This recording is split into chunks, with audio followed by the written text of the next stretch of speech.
अस्सलाम वालेकुम दोस्तों, मैं हूं नवीद अंजम और आज आपकी खिदमत में एक नई वीडियो के साथ हाज़िर हूं। दोस्तों, जिन लोगों ने मेरे चैनल को अभी तक सब्सक्राइब नहीं किया वो मेरे चैनल को सब्सक्राइब कर ले और नोटिफिकेशन को भी ऑन कर ले ताकि लेटेस्ट अपडेट उनको मिलती रहे।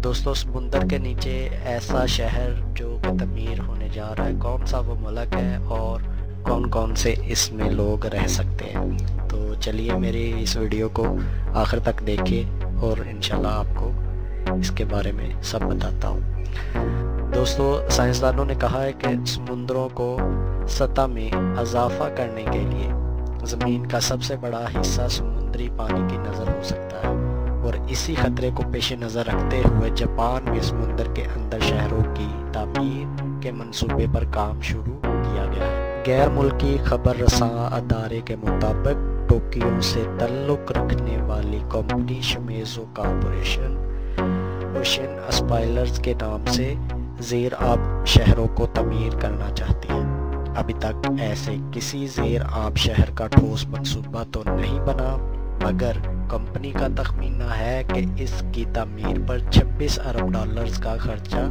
आएगा।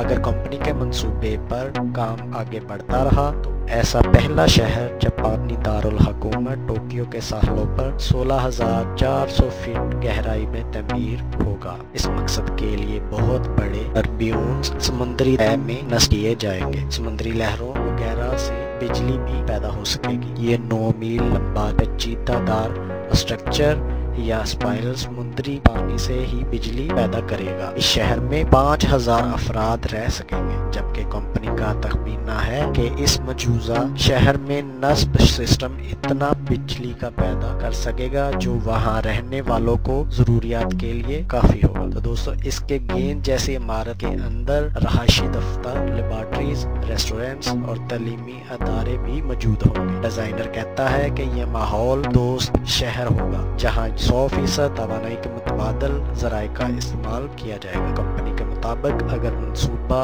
आगे बढ़ता रहा तो ये शहर 2030 तक मुकम्मल हो सकता है, मगर बकौल ज़मीन का 70% हिस्सा समुंदर पर मुश्तमिल है और समुंदर की गहराई तवानाई के मुतबादल ज़राए के लिए बहुत ज़्यादा मौक़ा रदी है। दोस्तों, उम्मीद करता हूँ आपको ये वीडियो पसंद आई होगी। इंशाल्लाह अगली वीडियो के साथ मिलते हैं। अल्लाह हाफिज़।